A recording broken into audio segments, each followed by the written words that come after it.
Alors, bienvenue sur cette présentation du découpeur plasma Craftcut 41 de la marque Schweppes-Craft. Alors, ce découpeur plasma, vous pouvez découper forcément l'acier, l'aluminium, l'acier inoxydable, mais également tout ce qui est tôle perforée, les aciers non ferreux et même des tôles peintes.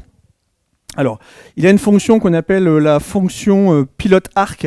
Alors, cette fonction pilote arc, c'est une fonction haute fréquence, c'est un amorçage haute fréquence qui permet donc de pouvoir découper sans être en contact direct avec la tôle, ce qui aide notamment pour les tôles perforées à pouvoir les découper facilement. Alors, il est livré plutôt avec la torche S65 que vous voyez ici, avec une longueur ici de cordon de 6 mètres. Il est également livré avec la pince de masse, avec un cordon de 3 mètres, ainsi que le petit outil qui permet de pouvoir positionner le connecteur en fait, de la torche. Je vous montrerai ça tout à l'heure. Ce qu'on peut voir sur l'avant du poste, donc ici, au niveau du... Je me mets plutôt de l'autre côté. Donc ici, donc au niveau du tableau, on peut remarquer en fait qu'il y a un petit interrupteur ici qui est soit run, soit set. Alors le mode set, c'est quand vous voulez régler en fait l'air comprimé, parce qu'en effet ce modèle n'est pas livré avec un compresseur intégré. Il vous faut un compresseur externe. Je vous montrerai la connectique tout à l'heure. Donc quand vous branchez votre compresseur en externe, il faut vous mettre en mode 7 pour pouvoir régler le débit d'air et pouvoir faire les réglages de votre poste. Dès que vous passez en mode run juste au-dessus, là vous rentrez en mode découpeur plasma. Au niveau de l'ampérage, ici vous avez un petit potentiomètre qui permet de régler donc de 20 ampères à 40 ampères avec une petite zone rouge qui est ici. Alors la zone rouge qui va de 20 ampères à 30 ampères ici, en fait c'est la zone où le facteur de marche est à 100%.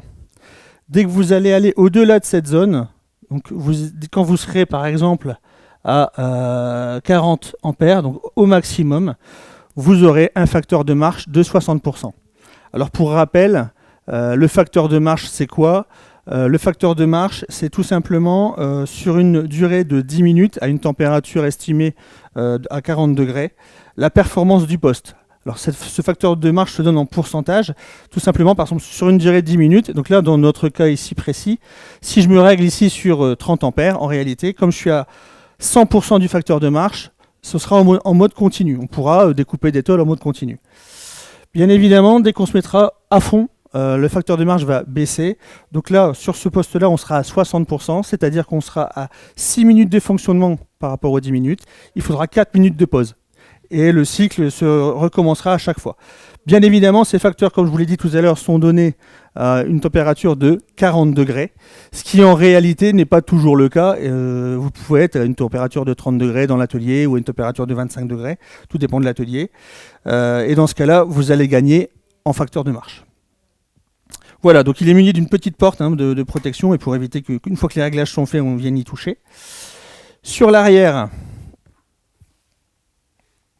ici, donc sur l'arrière, vous avez ici le régulateur de pression avec un petit filtre à eau parce qu'il faut quand même que l'air soit un peu purifié et qu'il n'y ait pas trop d'humidité dans l'air pour pouvoir faire la découpe plasma. Et ici, vous avez un petit manomètre qui vous permettra de pouvoir faire le réglage ici. Donc il faut juste soulever un peu et vous pourrez régler directement la pression. Ça, on le fera tout à l'heure dans le mode réglage.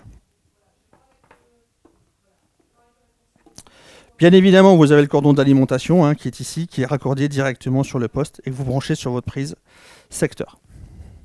Alors au niveau du pupitre, vous avez également ici 4 petites LED qui peuvent s'allumer. Donc la première, c'est pour vous dire que le poste est alimenté ici. La deuxième, c'est justement par rapport à ce fameux facteur de marche. Si en fait vous dépassez si le poste devient trop chaud, ça va s'allumer, ou si justement il est en surchauffe, donc dans un cas maximum où on dépasserait les 60% du facteur de marche, donc au-delà de 6 minutes de fonctionnement, il viendrait à s'allumer également. Ici, vous avez la LED pour la torche. Donc, c'est soit pour la pression d'air, s'il y a un défaut de torche ou un défaut au niveau de la pression d'air. Donc, si vous avez mal connecté la torche, s'il y a un problème au niveau de la pression, s'il n'y a pas assez de pression. Et ici, c'est un contrôle de la tension, si la tension est bonne ou pas. Ici. Donc si vous souhaitez, je peux, d'ailleurs je vais le faire, je vais vous brancher directement l'appareil, comme ça vous allez voir la LED s'allumer ici.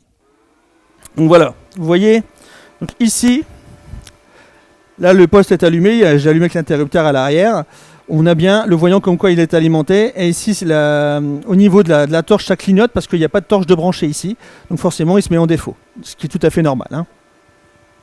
Alors là au niveau des branchements, ce qu'on va faire c'est qu'on va le faire là tout de suite. Alors ce qu'il ne faut pas oublier c'est d'enlever le petit capuchon qu'il y a sur le connecteur ici, qui est un capuchon de protection pour le transport. Et en fait ici sur la connectique, vous avez un petit détrompeur. Alors, quand je parle du détrompeur, c'est qu'en face, il faudra faire attention d'avoir la même forme pour bien qu'il soit qu'on puisse l'enficher. Voilà. Et ensuite, c'est livré, donc comme je disais tout à l'heure, avec un petit outil sur lequel vous venez appuyer sur le côté pour pouvoir enfoncer correctement ici la connectique et la visser. Voilà.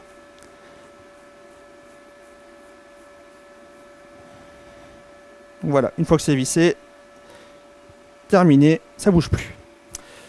Donc ça, c'est pour la partie torche. Et pour la pince de masse, c'est la même chose. Donc vous avez ici un petit détrompeur, hein. Venez vous mettre dessus et vous tournez. Et voilà. Donc au niveau des branchements à l'arrière, il suffit juste de connecter votre compresseur, donc toujours comme je disais tout à l'heure externe, hein, sur l'appareil. Voilà, une fois que c'est fait, en fait ici vous réglez directement la pression. Donc on voit l'aiguille sur le manomètre. Vous pouvez régler, donc le mieux c'est de le mettre autour de 4,5 entre 4 et 5. Hein. Donc là 4,5 c'est parfait. Voilà, et là votre pression d'air est déjà prête. Donc ici comme vous pouvez le constater, une fois que la torche donc est placée, hein, que la connectique est mise, voilà, il n'y a plus de LED d'erreur qui s'allume, on a juste la LED d'alimentation du poste. Concernant les réglages, comme je vous disais tout à l'heure, dès qu'on se met en mode 7, ça ouvre le circuit d'air, et donc c'est là où il faut venir vraiment affiner le réglage ici. Donc comme je vous disais, hein,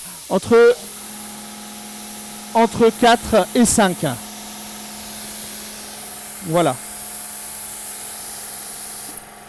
Alors maintenant que le poste est prêt à faire la découpe, hein, qu'il a été réglé, ce qu'il faut c'est aussi la personne qui va découper doit s'équiper. Donc il faut mettre une veste de soudeur, des gants et un masque de soudage. Très important pour la sécurité parce qu'il va y avoir des projections. Et donc voilà, on peut mettre le feu même à ses vêtements, donc il faut faire attention à ça. S'équiper, on va dire comme un soudeur, voilà, juste pour la partie découpe plasma. Donc là maintenant on va commencer à faire la découpe sur l'étole.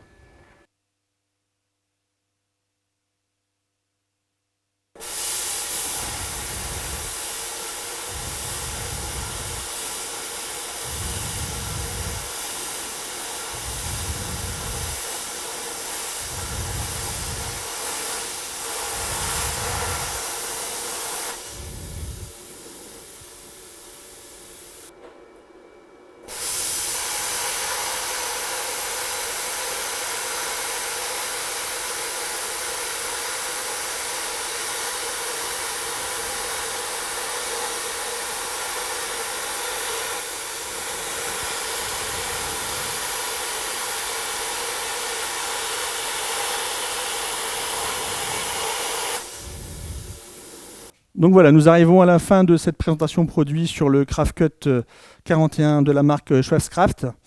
Donc comme vous avez pu voir, je me suis équipé donc d'une veste de soudeur Schwarzkraft ainsi que de gants et d'un masque de soudage. Tous ces éléments, en fait, vous les retrouverez sur le site internet www.optimachine.com.